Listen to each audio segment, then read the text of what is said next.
Bienvenidos, amigos televidentes, a otro segmento de su programa Viva Mejor. Como dijimos antes de este corte comercial, tenemos con nosotros hoy a un invitado muy especial. Está con nosotros el doctor Juan Taveras. Bienvenido. Muchísimas gracias, Miguel Ángel. Él es urólogo, ¿ok?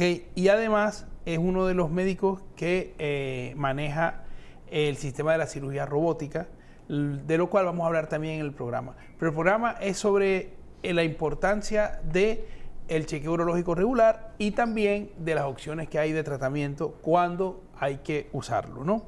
Y el tema es muy importante. ¿Por qué? Porque nos estamos enfrentando al segmento de la población que va menos al médico, que son hombres entre 35 y 65 años. Ese segmento es, yo como médico familiar les puedo decir que es el segmento que menos acude a consulta y que solo acuden a consulta cuando tienen síntomas graves. Por lo tanto, los urólogos, los cuales ven también pacientes femeninas y masculinos, también se enfrentan a esta realidad. Pero, y por eso, Juan, se me ocurre empezar con esta pregunta para que todos podamos entender, ¿no? ¿Por qué es tan importante que nos hagamos un chequeo urológico regular, tanto hombres como mujeres? Bueno, de entrada, muchísimas gracias por el espacio, por la invitación. Para mí es muy agradable estar aquí. Es súper importante porque nosotros tenemos una mala percepción sobre que tenemos que ir al médico en sentido general solamente cuando sentimos algo mal. Sin embargo, nosotros hemos ido cambiando eso y hemos transformado prácticamente la consulta urológica en una consulta integral. De manera que no solamente vamos a ver los órganos urológicos, no solamente vamos a ver próstata, riñón, sino que vamos a ver cómo está el paciente en sentido general, colesterol, triglicéridos. Nosotros trabajamos mucho de la mano con medicina familiar y es que el tema con eso es que el manejo integral es que quien realmente te muestra a ti las patologías a tiempo. La gente podría pensar, bueno, usted diagnostica más cáncer de próstata que cualquier otra cosa. Últimamente lo que estoy diagnosticando más es prediabetes. Y gracias a eso, pues entonces lo mando y lo derivo de una vez a los médicos que lo tienen que ver. Claro. Entonces, ver al paciente de manera integral, yo creo que es lo ideal y tiene que hacerse sí o sí. Excelente. Fíjate, ¿y cuándo debe pensar uno en ir al urólogo por primera vez? Usualmente, en el caso de los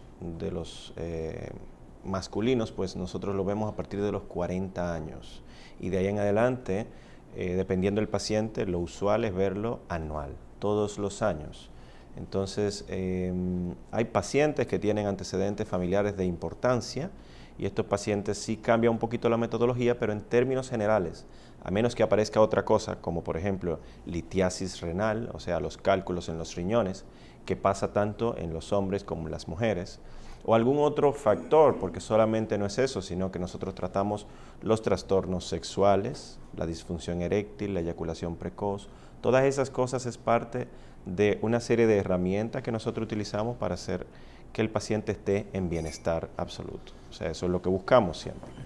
Entonces, lo ideal, a partir de los 40 años, todos los hombres deben ir con su urólogo. Con su urólogo, exactamente. Entonces, y es importante añadir que la consulta urológica es una consulta muy específica, muy completa y muy detallada que no cualquier médico puede ofrecer. Entonces, es importante acudir al urólogo. Es decir, así como hay que acudir al oftalmólogo, y hay que acudir, o sea, uno va al médico general, pero además del médico general, uno tiene que ir al urólogo. O sea, es algo que es imprescindible, ¿no? Así como un médico familiar, un médico general muy capacitado puede tratar ciertas enfermedades crónicas, infecciones, etcétera, etcétera.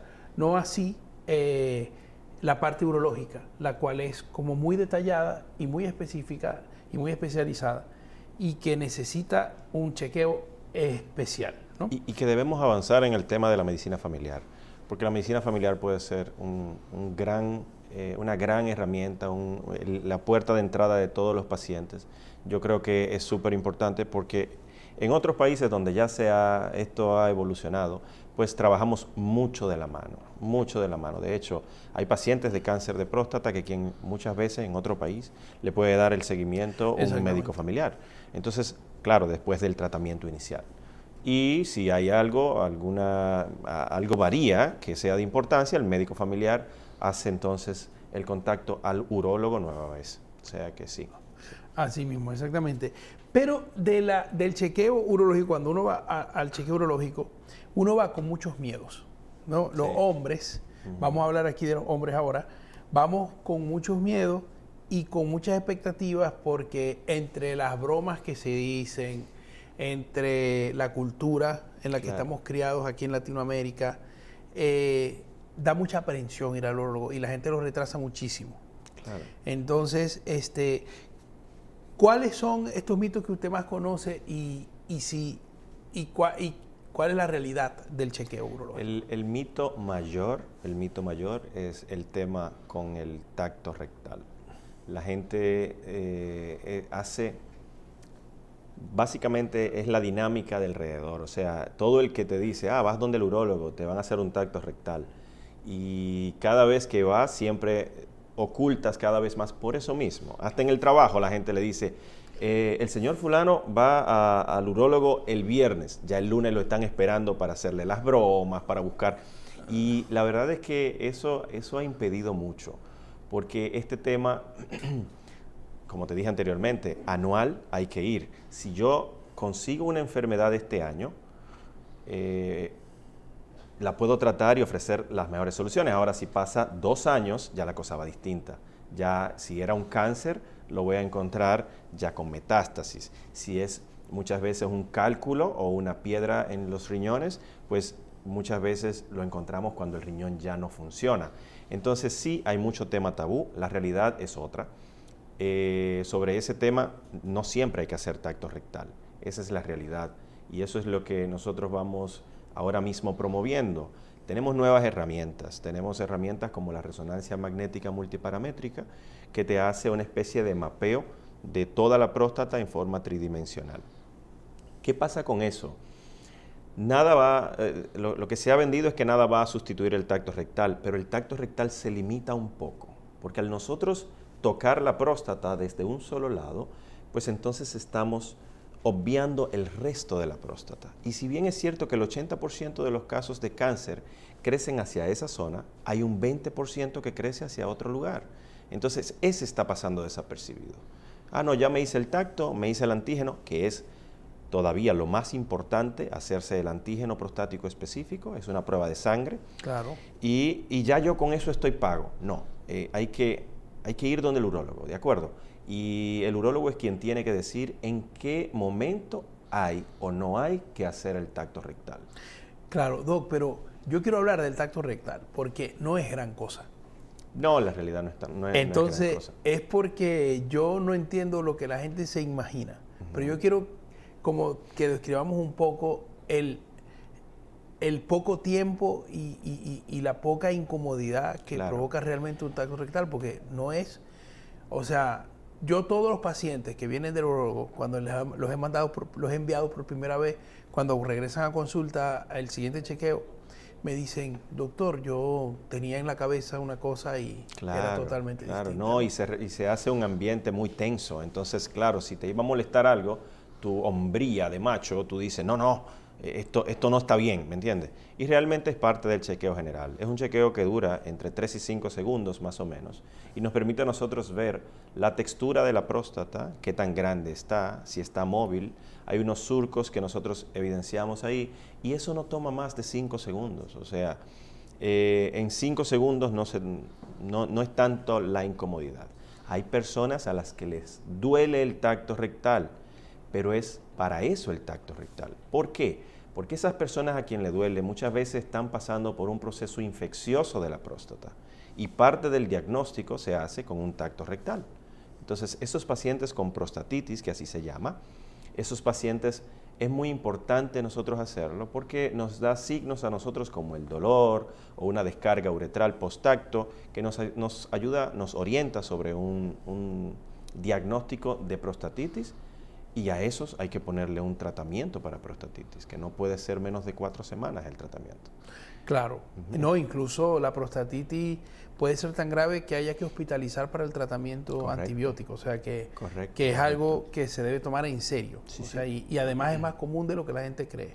Sí, es mucho más común de lo que la gente cree. Y los síntomas son tan inespecíficos que muchas veces pasa desapercibido. A veces es solamente una molestia por debajo del ombligo, otras veces puede ser una molestia al momento de eyacular y en algunas circunstancias hasta un sangrado en el eyaculado. Y la gente se alarma cuando ve eso. Claro, las opciones son dos. O tienes una inflamación de la próstata o de las vesículas seminales, o cualquiera de esa área que está por ahí, o en su defecto puedes tener un cáncer de próstata. Entonces, ¿quién decide cuál de las dos es? Hay que ir, hay que evaluarse, claro. Y a veces con un examen de 3 a 5 segundos nos damos cuenta de algo que nos puede tranquilizar mucho. Pero ojo, como te digo, hay personas que eligen no me voy a hacer el tacto y para mí es igual de eficiente hacerle una resonancia magnética multiparamétrica. Claro. Con eso yo resuelvo. Que además es más completa porque nos da la parte anterior de la próstata. Sí, claro, sin duda. Pero bueno, cuando ya uno se ha hecho, por ejemplo, una resonancia, pues la otra consulta se resuelven con un tacto rectal que no es ni costoso, ni toma mucho tiempo, claro. Etcétera, ¿no? Aunque siempre con el urologo, y las cosas van renovando y las imágenes siempre son como más completas, ¿no? Y es preferible. Bueno, ya el doctor nos dirá la opción que más nos conviene, ¿no? Y sé que la urología abarca mucho, porque claro, la gente dice como urología, cáncer de próstata, ¿no? Claro. Pero hoy sí vamos a hablar del cáncer de próstata. Lo que pasa es que tenemos muchas otras cosas, amigos televidentes, que todo lo que dijo el doctor al principio, ¿no? Problemas de eyaculación, problemas de listiasis, muchos otros problemas que atañen al urólogo. Sin embargo, hoy yo quiero indagar un poco en el cáncer de próstata porque es como la situación más grave y más común. Entonces, yo quiero, doctor, que nos hable de lo común que puede ser un cáncer de próstata en la población, ¿verdad? Y cuáles son los síntomas que nunca se deben ignorar. O sea, si nosotros, evidentemente, el cáncer al principio no da síntomas, que yo quiero también, hay que andar un poco en esto. Pero si nosotros vemos algunos signos de alarma, ¿cuáles podrían ser? Esto es lo que... Bueno, mira, esa es una muy buena pregunta. Siempre es imperdonable venir a un programa, y menos a uno tan bueno, sin tocar el tema del cáncer de próstata. Es nuestro target, es lo que buscamos siempre en la consulta, y nos podría dar la impresión de que hoy en día nosotros tenemos más cáncer que antes, porque la gente tiende a pensar, oye, pero ya en la población general miran los vecinos, miran los familiares y dicen, oye, tienen cáncer, ¿cómo es posible? Tenemos más cáncer. No, yo creo que gracias a la orientación y el trabajo de muchos años, porque los urólogos del país han estado año tras año, por mucho tiempo, incentivando, vaya a la consulta, ¿de acuerdo? Entonces, ¿qué pasa con eso? Hoy en día estamos diagnosticando más cáncer, porque la gente piensa que nosotros intentamos prevenir el cáncer. No es así, el cáncer no se previene, por lo menos el cáncer de próstata, no podemos decir que tiene una prevención para él. No es como el cáncer de pulmón, que en algunos subtipos tú le dices, mira, no fumes. No, el cáncer de próstata es multifactorial, claro está, hay un tema familiar importante, ahorita no lo conversamos, pero cuando hablamos de un tema familiar, básicamente nos enfocamos en una persona que haya tenido al menos 3 familiares de relación directa, dígase hermanos, padres, abuelos, que hayan sufrido de cáncer de próstata o cáncer de mama antes de los 55 años. Ese paciente hay que tener más ojo sobre él. Hay que verlo no anual, hay que verlo semestral, cada 6 meses. Entonces, con ese paciente hay que estar un poquito más vigilante.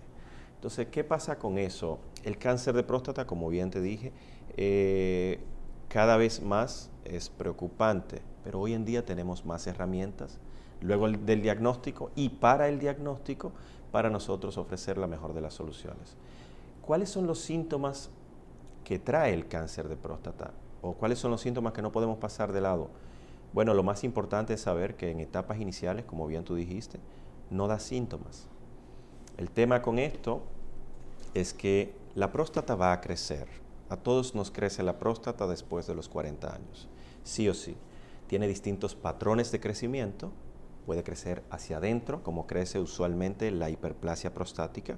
Y si crece hacia adentro, lo que hace es que aprieta la uretra, que pasa por dentro de ella. Entonces puede crecer hacia la vejiga, que también crece la hiperplasia de esta manera, y puede crecer hacia afuera, que como te dije, es como crecen usualmente, por lo menos un 80% de los casos de cáncer de próstata.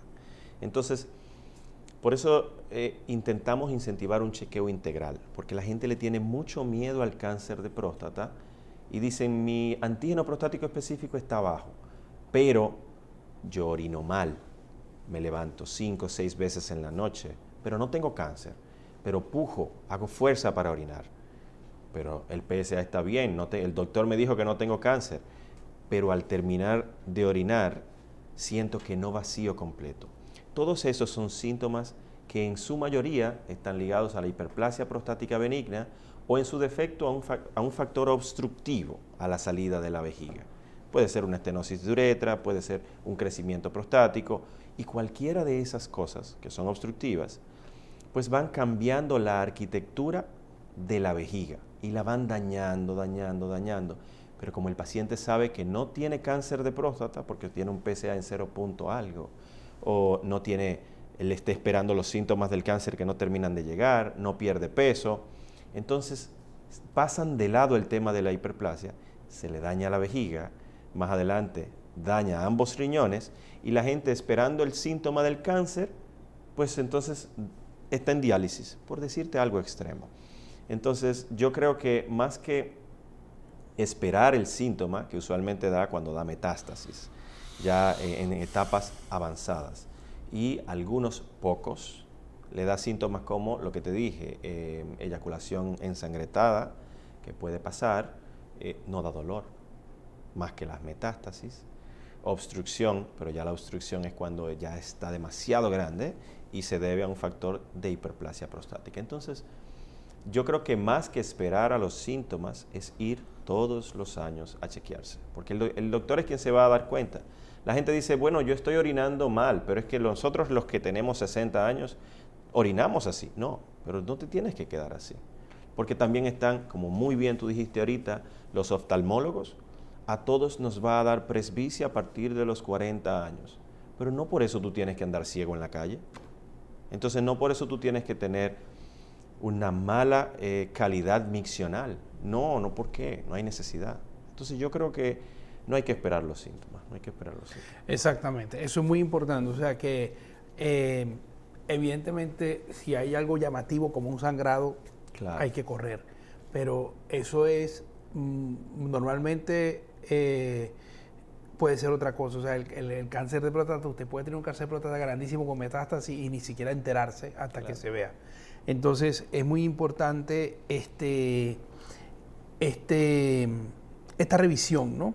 Y quería, esto que tú dijiste me abrió una ventana a otra pregunta más, ¿no? Nosotros pensamos siempre en el cáncer y la hipertrofia prostática benigna la vemos como una cosa que es, claro, y que tiene que ser, claro, ¿no? Claro. Entonces, primero, yo creo que si el cáncer de próstata es el cáncer más frecuente en hombres, la hiperplasia prostática benigna es lo más común en hombres. Claro, sí o sí. Es lo más común en términos generales, porque después de los 40 años siempre va a pasar. Algunos más, otros menos, pero siempre va a pasar. Exacto. Y puede dar síntomas que son mucho más problemáticos, como lo dijiste, como si fuera el cáncer, ¿verdad? Claro. Entonces, es decir, que usted con hipertrofia prostática benigna, aunque no está en peligro su vida de que se riegue por el cuerpo, ¿verdad? Tiene las mismas condiciones en la próstata, o sea, miccionales y todo el aparato urológico, que como si tuviera uno, o sea, un cáncer que está creciendo hacia adentro. Entonces, doctor, la hipertrofia prostática benigna y el cáncer de próstata tienen como tratamientos, o sea, son tratados, ¿verdad? Sí, claro. Entonces, ¿cuáles son las opciones? Las opciones, gracias. Las opciones de tratamiento que tenemos en... Hoy en día estamos más orientados a la mínima invasión. Ajá. Mientras mayor sea esta orientación, va en beneficio del paciente, para mejores resultados, para una recuperación más pronta del paciente. Y esto lo hemos estado utilizando tanto en el cáncer de próstata, que aquí si el paciente ideal es el que se puede operar, ¿de acuerdo? Hay pacientes que llegan, que ya están en etapas súper avanzadas y que ya son manejos paliativos.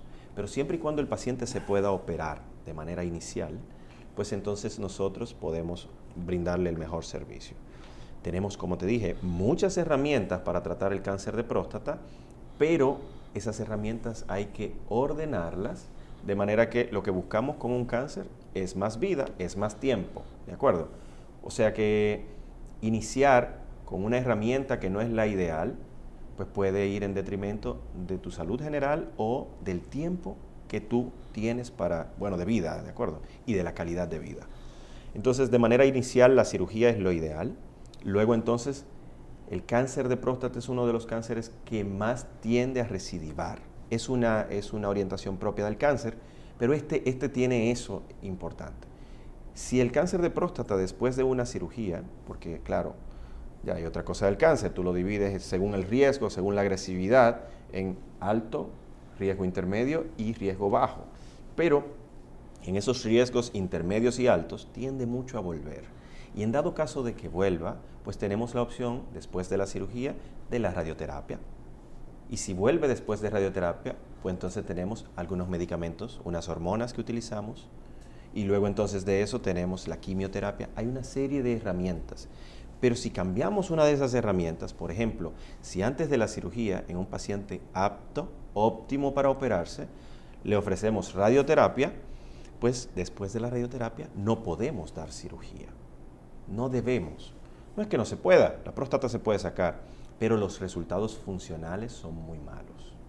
O sea, se puede hacer cuando el paciente está orientado de que puede salir incontinente, puede salir totalmente impotente, a diferencia si le ofrecemos cirugía de entrada, que muchas veces, y ahora con, por ejemplo, la cirugía robótica, la cirugía laparoscópica, la mínima invasión, pues muchas veces conseguimos, siempre y cuando el paciente sea óptimo para este procedimiento, conseguimos una buena potencia, buenas erecciones después de la cirugía y una continencia 100%, ¿de acuerdo? Eso es lo que siempre buscamos. Claro está, no estamos vendiendo un sueño. Si el paciente es apto para conservar, lo que nosotros conservamos son unas bandeletas neurovasculares, que son quienes llevan la erección hacia el pene, pues siempre y cuando el paciente pueda conservársele esto, pues va a conservar las erecciones. Si el cáncer es un localmente avanzado y ya sabemos que invadió esas bandeletas, no vamos a tener un paciente con buenas erecciones caminando en la calle, pero con un cáncer de próstata. Claro. Entonces, eso hay que ponerlo mucho en una balanza. Y eso en cuanto al cáncer de próstata. Ya en la hiperplasia tenemos una inmensidad de cirugías, una inmensidad de opciones terapéuticas. El paciente, primero comenzamos con medicación. Hay tratamientos orales que ayudan a que esa uretra prostática pueda abrir un poco y que fluya mejor la orina. Ahora, en esos casos donde ya el medicamento no está haciendo su función, o sea, ya es refractario o no responde a ese medicamento, pues entonces sí tenemos opciones quirúrgicas, opciones de cirugía. En su generalidad pueden ser endoscópicas, la mayoría. También ofrecemos cirugía robótica para crecimiento prostático obstructivo con muy buenos resultados, pero todavía, siempre y cuando se pueda, siempre y cuando la próstata nos lo permita, pues podemos hacer una resección transuretral de próstata, una vaporización prostática, podemos hacer, ahora estamos utilizando también el Rezum, que es vapor de agua, pero eso en próstatas más pequeñas tiene mejores resultados, y en pacientes que no pueden ir a un procedimiento más definitivo. Ya esos pacientes de muchos años, 80, 85 años, donde tú sabes que llevarlo a una cirugía un poquito más radical, diría yo, pues puede poner en peligro su vida.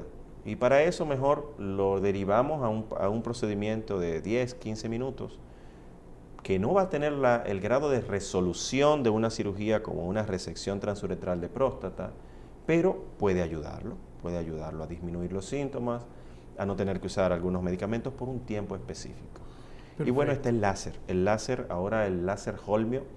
Nosotros estamos haciendo HOLEP, así se llama, son enucleaciones endoscópicas con láser, que nos permite a nosotros sacar toda la próstata. Claro está, lo que sacamos, vamos a poner la próstata como si fuese una mandarina. Y la parte central, vamos a decir los gajos de la mandarina, que viene siendo la parte obstructiva de la próstata, eso es lo que sacamos, pero queda la cáscara, porque no es una cirugía radical, porque no es una cirugía por cáncer, sino que por hiperplasia. Entonces, claro, en este tipo de cirugía no hay que tocar los nervios, no hay que hacer nada. El paciente cree que cuando te operan por una hiperplasia ya es lo mismo que por cáncer. No, cada uno tiene su indicación. Entonces, al hacerlo endoscópico, pues enucleamos toda la próstata y la llevamos hacia la vejiga. Y en la vejiga utilizamos un equipo que se llama morcelador. Y ese morcelador entonces va sacando en fragmentos la próstata. Y esto nos permite a nosotros un mucho mejor flujo de la orina hacia afuera. Excelente. O sea, fíjense, de todas las alternativas que hay para el tratamiento tanto de la hipertrofia prostática benigna como de del cáncer de próstata, ¿no? Pero de todo esto me voy a quedar con algo que siempre parece muy interesante para la población, por lo novedoso, aunque ya tiene muchos años, pero que el cáncer lo opera, el cáncer de próstata, ahora los urólogos operan con un robot. Así es. Hay gente que cree que la cirugía prostática ya la opera es un robot. Ah, no, claro, sí. Entonces, ¿en qué consiste esa cirugía robótica para el tratamiento de cáncer de próstata? Y ¿cómo es el proceso? ¿Quiénes califican? Claro. Un poco esto porque es algo que la gente dice, no, que ahora el cáncer de próstata se opera, por robot. te lo opera un robot. Claro. Eso es específicamente Sí, lo que dice. porque la gente tiende a confundir el término robot. La cirugía se llama cirugía laparoscópica asistida por robot. Y la gente entiende que es un tema de inteligencia artificial, ¿de acuerdo? Es un tema de que el doctor se para en esa computadora y escribe, realiza por favor una prostatectomía. Claro, parece como un asunto de dibujos animados, o sea, y no es así. La cirugía robótica siempre quien la va a hacer es tu cirujano, y ahí sí o sí eso siempre va a pasar. ¿Qué pasa? La cirugía robótica consta de varias partes. La cirugía robótica es cirugía de alta envergadura, que nos permite a nosotros por incisiones pequeñitas hacerlas. Entonces, ¿qué pasa con esto? Hacemos incisiones de menos de 1 centímetro y por ahí introducimos los brazos del robot. Lo que hacemos es, nosotros montamos básicamente todo el escenario en el paciente, ubicamos nuestro objetivo quirúrgico y luego entonces lo acoplamos con un carrito que trae el robot y este carrito entonces se acopla con las pinzas, ¿de acuerdo? Entonces, ¿qué pasa con eso? El cirujano principal de ahí entonces va a una consola. El cirujano no está justo al lado del paciente, sino que al lado del paciente hay un asistente, generalmente otro urólogo, porque casi nunca trabajamos solos. Entonces, de ahí partimos a la consola. La consola tiene unos joysticks, unos comandos, que me permiten que si yo hago esto, el robot en tiempo real hace eso también. Entonces, ¿cuáles son los beneficios de esta plataforma? Bueno, sencillo. Si el cirujano tiene cierto temblor, que eso puede pasar, porque somos humanos. Entonces, si el cirujano tiene cierto temblor, el robot no lo traduce sobre el paciente. Número 1. Eso te da a ti más exactitud en el momento de la cirugía. Entonces también te permite estar más cerca de los tejidos, por lo que tú tiendes a discriminar mejor los tejidos, qué se ve bien y qué no se ve bien. Entonces eso te ayuda a controlar mejor el sangrado. El paciente generalmente sangra mucho menos y a conservar estructuras que para nosotros son muy importantes, por lo que te comenté anteriormente. La cirugía ha variado mucho. Hoy en día hacemos cirugía de ultrapreservación, es una cirugía donde preservamos la arquitectura de la pelvis, el piso pélvico. Esa arquitectura es quien nos da a nosotros el soporte para nosotros luego de conservar una buena continencia. Aquí hay dos miedos importantes de la población y un tercero que es el miedo del cirujano, ¿de acuerdo? Y eso combina a nosotros una trifecta, un orden de prioridades. El miedo del cirujano es que el paciente nunca quede con cáncer, o sea que el factor oncológico prima. Nosotros tenemos que sacar la próstata y todo, bueno, en este caso hablamos de próstata, pero también nos funciona para riñón, para vejiga, nos funciona para hacer una cirugía en el riñón, sin sacar todo el riñón, sino que sacar solo el tumor del riñón. Y luego nosotros hacer una reparación de ese riñón de manera que todo quede como antes, o por lo menos que se conserve el riñón, ¿de acuerdo? Pero en el asunto de la próstata, nos permite a nosotros hacer esta cirugía de ultrapreservación, donde nosotros sacamos la próstata y las vesículas seminales. Y hay un tema en la arquitectura de la pelvis, del piso pélvico, que son unas fascias que intentamos no violar, que son los que le dan el soporte al piso pélvico. Por consiguiente, después de la cirugía del paciente, si lo conservamos en aquellos pacientes que son aptos para esta preservación. Porque pacientes con un cáncer de alto riesgo, muy agresivo, yo hago esta cirugía y le puedo dejar cáncer. Entonces no es necesario. Sí, intentamos que sí, conservar buena uretra, hacer buena reparación. Nosotros hacemos una reparación entre la vejiga y la uretra. Entonces ahí esa reparación la intentamos hacer de manera que el paciente conserve su continencia. Y también, que te dije de los 3 miedos, ¿verdad? El primero, el del cirujano, el factor oncológico. El segundo, de la continencia, que es algo importantísimo para el paciente. Y el tercero, el de las erecciones. Y las erecciones, como te dije anteriormente, para eso utilizamos una preservación de las bandeletas neurovasculares. Están justo detrás de la próstata y viajan por el lado hacia el pene. Entonces, al viajar hacia el pene son los responsables de las erecciones y al conservarla, el paciente va a conservar sus erecciones. Hemos roto un paradigma anterior. Antes se pensaba que sí, cirugía de próstata era igual a incontinencia e impotencia. Exacto. Y ya eso ha variado mucho. Ya eso ha variado mucho, de manera que, y la cirugía robótica también nos aporta a nosotros como cirujanos a poder ofrecer al paciente un tratamiento correcto con una preservación adecuada de las dos cosas. Sobre todo, la ventaja que yo le veo, primero las pequeñas incisiones, Claro. que hay menos riesgos de dañar los laterales, para que los televidentes me entiendan, ¿no? Claro. Y después que es mucho más preciso, Sí. lo que tú decías de los movimientos de la mano con el robot son muy, muy precisos. Yo pienso, o sea, ¿cuál es es decir, qué tan diferente es que tú hagas las cosas con tu mano y la hagas con el robot? O sea, es prácticamente lo mismo. No necesariamente, porque con la mano ya pasamos hace mucho de la cirugía abierta. Exacto. La cirugía abierta esta que una incisión de 10 centímetros, 12 centímetros, donde pues nosotros teníamos a un paciente que no se recuperaba tan rápido, ¿de acuerdo? No era tan óptima la recuperación. Ya el paciente de cirugía robótica al día siguiente se va a su casa, muchas veces sin drenaje, muchas veces, gracias a la preservación que hacemos y gracias a la reconstrucción que realizamos en la uretra y la vejiga, pues ya el paciente no se tiene que quedar con una sonda 21 días, un mes, como anteriormente en la cirugía abierta tenía que pasar. Ahora el paciente se queda con una sonda, un catéter vesical, de 7 a 10 días.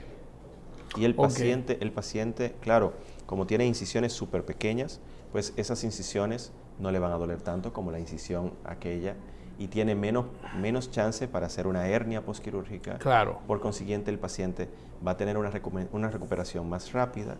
Ya el paciente a los 15 días puede conducir. El paciente al mes ya puede hacer sus actividades cotidianas y al mes y medio, o sea, 6 semanas usualmente, pues puede reiniciar sus actividades sexuales. O sea, el paciente tiene una recuperación brutal.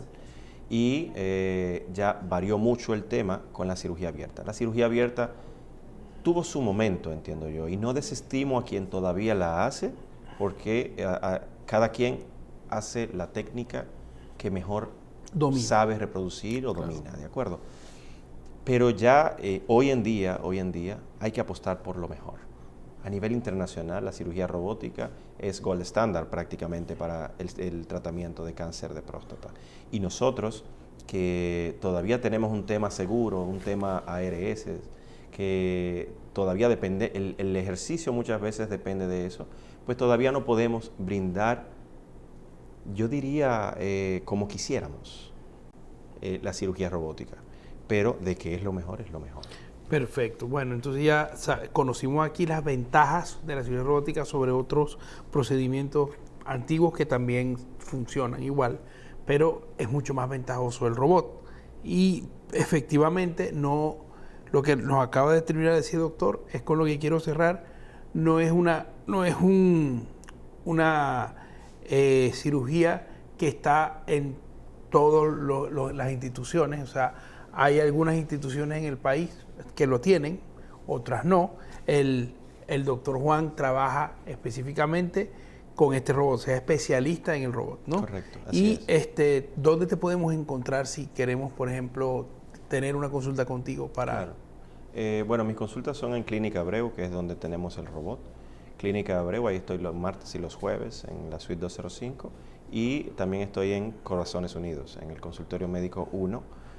Ahí, claro, lunes, miércoles y viernes, pero ya es un asunto por citas. Claro. Cita previa, claro. Exactamente, sí, no hay problema. O sea, ustedes en pantalla tendrán el teléfono como comunicarse con el doctor Juan y o con su consultorio y poder hacer la cita con él o con cualquier otro urólogo que los podrá guiar en este procedimiento y sobre todo en esta importante prevención, o sea, cáiganle adelante al cáncer de próstata. Es muy fácil de prevenir y dificilísimo de tratar. Entonces, vamos entonces a ponernos conciencia, que este programa haya creado conciencia en ustedes, en su esposo. Si ellos no quieren ir, llévenla a ustedes a consulta, porque yo sé que uno siempre cuenta con las señoras para estas cosas, claro. ¿no? Me encanta que vayan con la esposa, porque hay cosas que el hombre, por su masculinidad o por, no sé, intenta ocultar. Y entonces dice, yo estoy perfecto, y la señora dice, usted no. Entonces, claro, eso me ayuda mucho, claro. Claro, entonces ya saben que es bueno ir con la esposa, ¿no? Bueno, y Juan, no tengo más que agradecerte el haber podido estar en este programa, el haber podido iluminar a nuestros televidentes con estos consejos y estos conocimientos que estoy seguro que nos servirán muchísimo para toda la población. Claro, claro. Para mí un gran placer estar por aquí, de verdad que sí. Gracias por la invitación y nada, vamos a seguir para adelante, a seguir y orientando. te esperamos más adelante para ver otros temas porque ya vimos que la urología abarca muchas cosas. Mucho, claro. Entonces, te agradecemos mucho tu tiempo y ustedes, amigos televidentes, no se vayan, que después de estos comerciales venimos con más y mucho más de Viva Mejor para todos ustedes.